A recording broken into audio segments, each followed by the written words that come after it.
سڵاوتان لێبێت ئەم کاتتان باش وەرزی دووەمی گەورەترین و ناوازەترین فستیڤاڵی نێودەوڵەتی عێراق و هەرێمی کوردستان بۆ چێژلێنان لە شاری سلێمانی بەڕێوە دەچێت. دیارە بەجێی خۆشحاڵیەوە پارساڵ لە شاری هەولێر یەکەمین فستیڤاڵی نێودەوڵەتی عێراق و هەرێمی کوردستان بۆ چێژلێنان بەڕێوە چوو. بۆ ئەم ساڵیش شاری شاران هەڵبژێردراوە بۆ ئەوەی جیاوازترین و ناوازەترین خواردنەکان دروست بکرێت و ئامادە بکرێت لەلایەن شێفە بەشداربووەکانەوە. بەجێی خۆشحاڵیەوە 200 شێف لە 35 وڵاتی جیاوازەوە لەم فستیڤاڵە نێودەوڵەتیە بەشداریان کردو و ئەیانەوێت کێبڕکەی خۆیان بکەن بۆ ئەوەی جیاوازەکانی خۆیان دەربخەن. ئێوەش لەگەڵمانە بن بۆ ئەوەی بینەری تەواوی ئەو خواردنە جۆرا و جۆرانە بن کە شێفە دیارەکان لەم فستیڤاڵەیە بەشداریان پێ کردووە.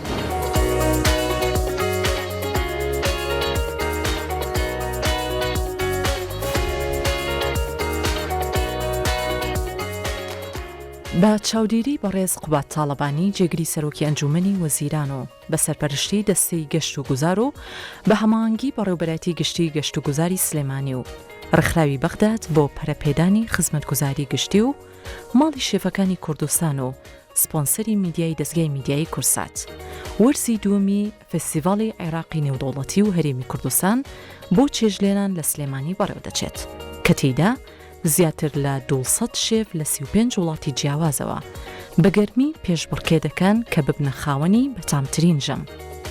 أهمية مهرجانات الطهي كل العالم وليس فقط العراق. گرنگی ئەم جۆرە فستیڤاڵان لە هەموو جیهانە نەک تەنها لە عێراق ئەوەیە کە چێژلێنان جۆرێک لە ڕۆشنبیری پیشانەدات هەروەک شێعر و ئەدەب و گۆرانی خواردن ئامادەکردن پەیوەندی نێوان گەلانە واتە زمانی نێوان گەلانە. من کوردم ئەو عەرەبە ئەوی تر ئینگلیزە یەشێکی تر لە سووریا هەمومان بە چێژی خواردن ئامادەکردن کۆ دەبینەوە. من تركيا وهو من سوريا نجتمع كلنا عندما نتذوق الطعام.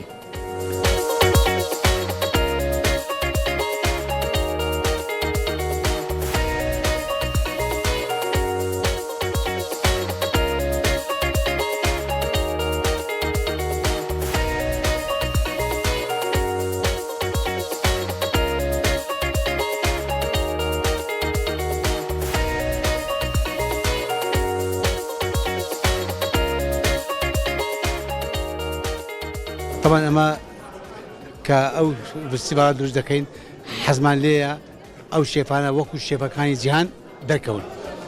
ئەمە کە ئەو شێفانە بابلین باشان بابلین چەشی باشان دروست کردیە چەشی باش بخوان ئامادە کردووە چەشی وەکو چێژبچێشی لەگەڵ وەکو جیهانەکانی کە ئەتیادی هەر چێژبچێ دەکەن.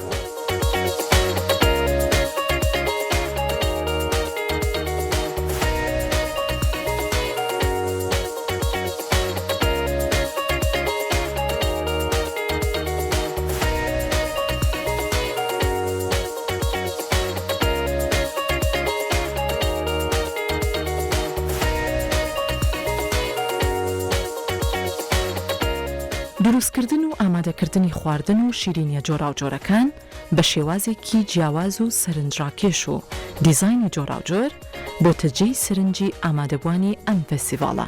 لە هەمان کات لیژنەی داوەرەکانیش هەڵسەنگاندن بۆ تەواوی خواردنەکان دەکەن و بەپێی مەرجە سەرەکیەکان هەرێک لە شێفە بەشداربووەکان پلەی یەکەم و دووەم و سێم و پلەکانی تر بەدەستدێنن.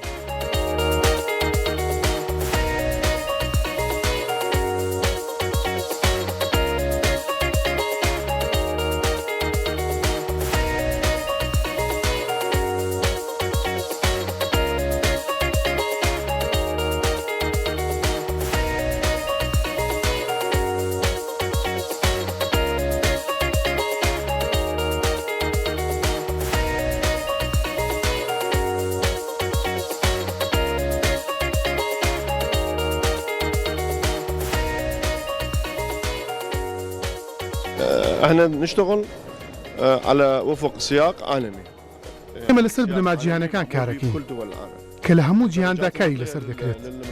ئەم نمرانی دەدرێت بە بەشداربووەکان دوو جۆرن 18 و 20 ژمارەی 20 دەدرێت بۆ کەسانی کە چۆن جوڵەکانیان لەسەر زەوی بەکاردەهێنن. مەبەستمان بابەتی تەندروستی و پاک و خاوێنی و جوڵە و تەکنیکی کارەکانە. ئەوەی کە دەمێنێتەوە ژمارە 18 کە ئەمیش لەسەر پاک و خاوێنی ئەو قاپ و کەلوپەلانە بەکاردێت بۆ جۆری ڕنگ و شێوازی ڕێخستنی هەروەها لەسەر پلەی گەرمی کە بۆ خواردنەکە بەکاردێت. ئایا پلەی گەرمی گونجاو بەکار هاتووە بۆ ئامادەکردنی خواردنەکە یاخودنا؟ دوجار نمرە لەسەر ئەوە دەدرێت چۆن خواردنەکە پێشکەشەکرێت. لە 19 بۆ سەرەوە ئەوە نمرەی ئاڵتونیە، لە 18 بۆ خوارەوە ئەوە نمرەی برۆنزیە. باخر شيء تنسيق الطبق كامل شلون يطلع مثلا من تشوفيه بالبرزنتيشن.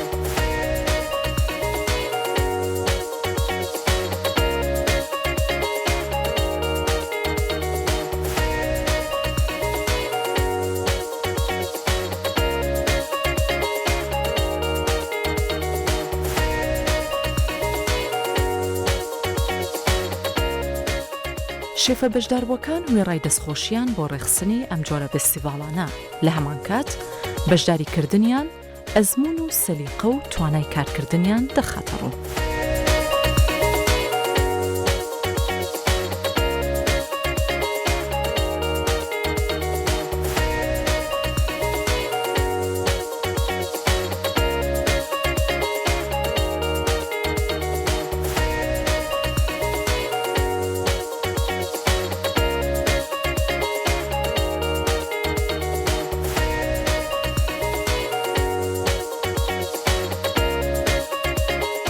طبعا ئەم فستیڤاڵە زۆر گرنگە بۆیە من حەزم کرد بەشداری تیاکەم چونکە مە شتێکە نێودەوڵەتیە، یعنی ئیتر ئێمە ئەناسرین لەگەڵ بە شێفی وڵاتانی کەکە هاتوون کەلتورمانە بینن، ژیانمانە بینن، ئەنی شێوازمانە بینن کە ئێمە چۆنە ژین، مەهارەتشمانە بینن. ئێستا من ئەمانم کردووە طبعا لەواچێ هیچ کاتێ بە عەقلانە ناتوێت کوردێک بتوانێت ئەم شتانە دروستکە کە ئەمانە ئەگەر بگەڕێ سەیرێکی لە زیاتر لە پینترست و لە عینەکان سایتە ئەجنەبیەکانە هەیە.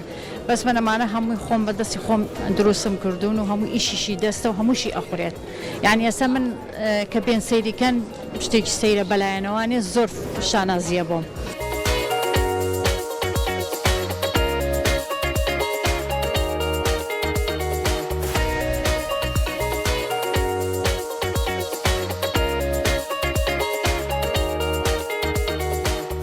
طبعا شكرا للقناة كورسات الكردية على تغطية هذا الحدث. سپاس بۆ تەلەڤیزیۆنی کورسات بۆ ڕێخستنی ئەم جۆرە فستیڤاڵە کە ئامادەی کردووە. ئێمە زۆر دڵخۆشین بۆ پێشوازیە گەرمەی کلێیان کردوین، میوانداریان کردوین. دووبارە سپاس.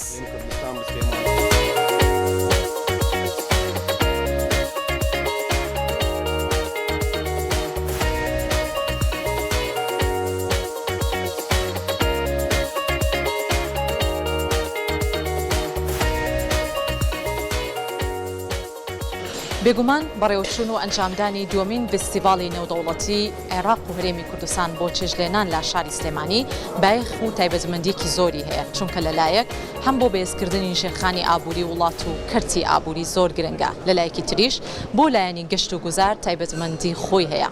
جگە لەوەش پەیوەندی و هەماهەنگیەکی زۆر لە نێوان تەواوی شێفەکانە دروست دەکات، چ لە ئاستی کوردستان یاخود لەسەر تەواوی ئاستی عێراق و وڵاتانی دەرەوە. و لە هەمان کاتە ئەمەشوا ئەکات تەواوی شێفەکان بتوانن جیاوازترین و ناوازەترین و بەتامترین خواردنەکان لەم جۆرە فستیڤاڵانەیە زیاتر بخەنە ڕوو.